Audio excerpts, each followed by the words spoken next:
Hey, Luke, Hey. right over here off screen, Mm-hmm. off camera, Mm-hmm. we've got a little treadmill. We do. It's a walking treadmill, Yes. and that's different from a traditional treadmill. Mm-hmm. We're at a standing desk. Yes. This is the kind of thing that we would use under the desk. Right. And honestly, I thought about Getting it going. getting on it while we were doing this, but I Yeah. didn't know how it would sound mic-wise. Sure. But you want to talk about it? Yeah, let's talk about it. Okay. So this is the WalkingPad P1. Yep. And this is from WalkingPad.com. Mm-hmm. This guy runs about $4.99. Okay. So it's a little pricier than an entry-level treadmill. Yeah. I mean, to me, all treadmills can also be a walking treadmill You're not wrong. because you just dial that speed down to Right. whatever feels Right.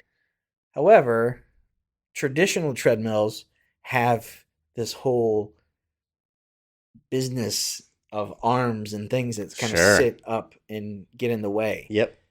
Where a walking pad doesn't. Most of them have a screen or something on those. Yeah, and some kind of buttons to push or a place Mhm. to put your phone. emergency stops, some stuff like that. Yep. So this walking pad is a little different animal. Nothing. Nothing. Actually, when it's folded up, it looks a lot like a razor phone. So I think that's the key difference, and maybe why this price is maybe slightly higher than most we see, Mm-hmm. is because it does fold. Yes. It's stowable. Yes. It is made to disappear, Mm-hmm. so it doesn't take up space in your house when you're not using it. Yes. I think it's like 65, 66 pounds. Mm-hmm.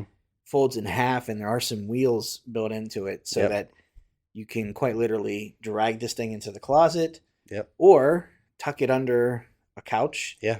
Even Bed. fold it up, under a bed. It Mhm. has a pretty low profile. Yeah. I don't know how many inches I want to say folded up. I think it's like 5.5 inches. height. Yeah. Okay, so that's not bad at all. Yeah. And that's something that when you start to think about compared to a regular treadmill, some treadmills will have that built-in incline. Yeah. 5 inches. So 5 inches is a lot of furniture can clear that, or Yeah. it can go under that. Mm-hmm. So this guy, easy to set up. Yep. There's really, you take it out of the box, unfold it. Yeah. You don't have to assemble the belt. Nope. Do anything to where it's kind of like, dial any gears or anything, tighten anything. Mm-hmm. You just kind of open it up, and it kind of, I don't want to say it locks, but you feel it kind of click into place. Yeah, it clicks into place and kind of tensions out the belt. Yeah. So. And the belt is a nice one. It Mhm. is, easy. It's got a nice grip. Feels like it has a nice longevity. It doesn't seem like something that's going to smooth down or lose its grippiness over time. Yeah, or like if for some reason when you fold it up it gets folded weird, it's not going to keep that fold. Yeah. It's got a nice stretch in it. Mm-hmm. Oh, hey, if you're watching and you haven't seen one of our videos before and you like what you see so far, subscribe to us. Yeah. Get the notification bell. All that stuff, Yeah. it's down below, or if you're listening, just whatever you're listening on, subscribe. Yeah, That helps a lot. It really does. And doing one little thing goes a long way for us. Yeah. So back to the treadmill here. There are no display screens on it. Right. Nothing to kind of look at to say distract you. Mm-hmm. There's nothing that's going to be in front of you. And then conversely, there's nothing on the base, so you're Right. not looking down, getting distracted by that. Right. You get a remote control with it. Yep. That you can see the speed that you're going. Mm-hmm. Things are measured in kilometers per hour, Mm-hmm. and you're looking at anywhere from like a half a kilometer up to 6. Yeah. So that turns out to, give or take, 3 miles per hour. Yeah. It's truly walking. Yep. This isn't something you're going to get on and start jogging. Yeah. Or get on after work and run. Yeah. It's mall walking at the best. Yeah. For me, I don't care about the speed. Yeah. I want to find a nice gait that Mhm. feels good. 3 miles an hour is 20-minute mile. That's maybe a little more than just passive Yeah, working. That's power walking. That's, yeah. So I'll get on, dial it up a little bit at the desk, and just kind of find something that feels like, okay, I'm just kind of moving, Yeah. and not breaking a sweat. I don't want to struggle with typing an email or grabbing my phone and feeling like I'm just losing myself. I want to just kind Yeah. of feel like, hey, this is nice. I'm getting in some activity that I wouldn't normally get Yeah. while working. Yeah. And, that's something that over the last couple of years, I've realized I do a lot of sitting at a desk. Yeah. I've been at the desk for, doing this for 14 years. Sure. Last couple of years, kind of things change a little bit. You're like, oh man, this home office stuff is, Mm-hmm. I gotta move more. I gotta get out of the house more. Sure. So pandemic kind of put a brighter light on some things. Sure. So here at this office, we've got, a standing desk here. We've got one over there. And You got one over there. This is true. There are 3 here in this room. But to be able to actually stand that desk up at work instead of sitting at it makes a big difference. Yep. Even from the standpoint of clearer thinking. Sure. Waking up a little bit. Yep. If you can walk and get 4 miles in a day, or a couple miles in before lunch, it does something to you mentally. Sure. Relieves some stress and makes you feel a sense of accomplishment. Yep. That over here we also have a chair, an exercise chair, right, that you're pedaling. That's a little bit more involved. Yeah. But there's something to say, hey, I just got in 10 miles sitting at my desk. Right.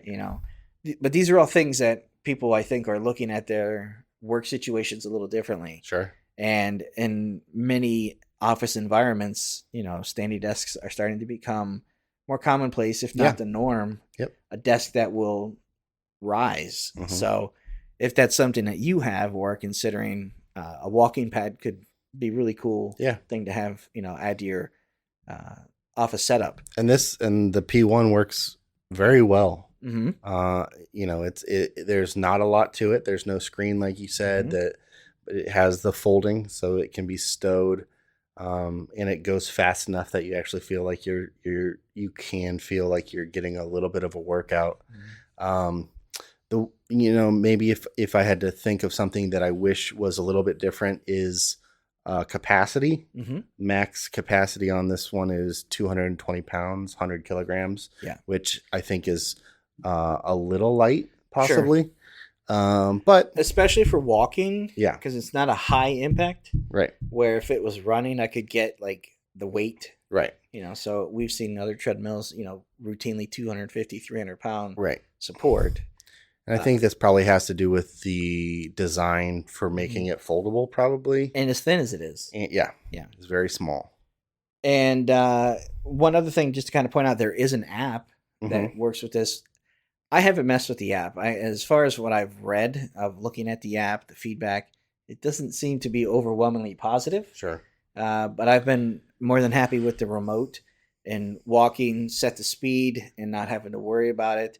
You can, when you first get on it, if you walk a kilometer, then you kind of unlock another feature where you can control the speed just by where you are on this pad. This has a 47, 48-inch area to work with. Yeah. So that's a nice length. Yeah. Especially if you're at a desk that, this is 24 inches. So if we just kind of start the pad here, we've got 3 feet beyond to walk. Once you turn on, or you can use the app to enable the feature, I think it's automatic mode is what it's called. You can stay in the center of it to kind of maintain your pace. Walking forward or closer to the front of it can increase the speed, and then conversely, walking towards the back of that will slow it down, which is nice if you're trying to find a pace, like you can build up a pace without having to get out the remote. Sure. So you can say, hey, this is where I'm at, but let me step forward a little bit, get the speed up, and then get back into the center of that. Sure. And then it'll maintain the speed that you're sure. at. So I haven't used the app. I'm not against it. I just haven't needed to use the app. Yeah. And then, well, the remote is very good. I mean, it's right here. It's small. It's pretty nice form factor. It feels good in the hand, and it's got a decent screen that you can see kind of what your speed is, and it's easy to read. So yeah, I don't know why you wouldn't necessarily need an app, but it's cool that it's added if you want. It's essentially a case of plug it in and then you flip on. There's like a hard power to it, and then there's a button on the side when you're ready to go. Click that, the phone or the remote will find it. Right. Otherwise, if you don't do that, it'll keep giving you like a no connection or no C error. Yeah. So you may have to. That took a time or two when I first set it up. I was like, okay, how do I sync this thing? Sure. What's going on? And then I almost went to the app and I realized there's actually two little power buttons. Sure. One is kind of like the main power. So yeah, this is the WalkingPad P1. I hadn't heard of the brand before. Yeah. And I looked through their website. They have a handful of models, some that go higher than this. So it's definitely a good quality brand from what I can tell so far. And I would certainly recommend checking it out. Treadmills can get really expensive. And for people who just said, don't need, they're not training for a half marathon. They don't need to get in miles. They just want to just get a little bit more active in their life, activity. This, I think, works well for that. Yeah, definitely. So that's the WalkingPad P1 foldable treadmill. Thanks for watching. All right, that's going to do it for this episode of the podcast. Thanks for listening. We appreciate it. If you guys have any questions, feedback, concerns, comments, anything, shoot us an email at podcast@AndroidGuys.com. We'd love to hear from you one way or the other. Luke, if someone wants to get a hold of you, how do they do that? I am on Instagram and Twitter at Luke Gaul, Gaul. And I'm on Instagram at Scott Webster and Twitter as SWebster77. Until next time, thanks for listening. See ya.